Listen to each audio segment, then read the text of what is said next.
मागण्या मान्य न केल्यास रेल्वे रोखणार, बच्चू कडूंचा इशारा।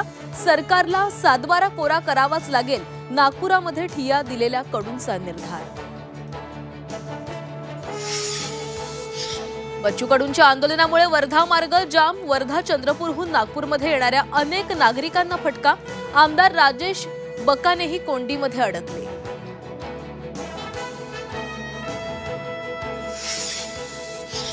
शेतकऱ्यांनो आत्महत्या करू नका, 2-4 मंत्र्यांना कापा, बच्चू कडून पाठोपाठ रविकांत तुपकरांचंही वादग्रस्त वक्तव्य। मंत्रीपद असताना तुम्ही काय करत होता, बच्चू कडूंच्या ट्रॅक्टर मोर्चावर प्रकाश आंबेडकरांची टीका।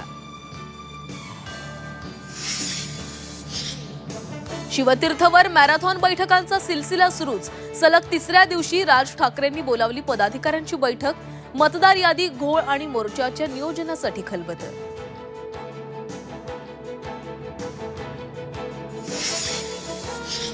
डॉक्टर महिलेचा मृत्यू गळफास घेऊनच, पोस्टमॉर्टम रिपोर्टमधून मृत्यूचं कारण उघड।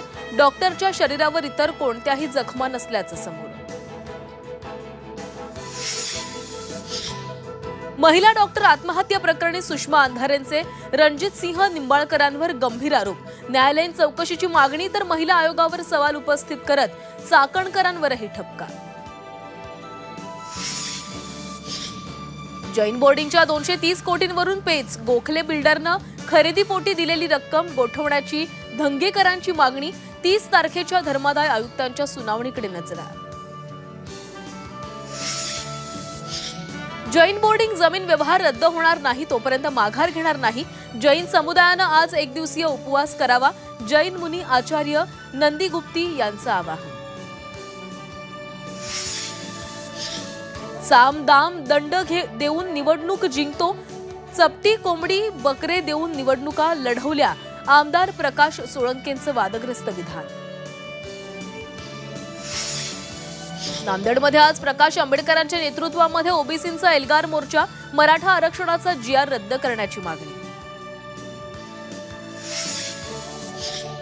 केंद्र सरकारची सरकारी कर्मचाऱ्यांना खुशखबर, 8व्या वेतन आयोगाला मंजुरी, 50 लाख कर्मचाऱ्यांना होणार फायदा। मोबाईलवर अनोळख्या व्यक्तीचा कॉल आल्यास त्याचं नावही मोबाईलवर झळकणार, केंद्र सरकारची कॉल नेमिंग प्रेझेंटेशन सर्व्हिस सुरू करण्याच्या दृष्टीनं पावलं। सोन्याच्या दरात 4700 रुपयांनी घसरण, सोनं प्रतितोळा 1,20,000 तर चांदीचे दरही 7,000 घसरले।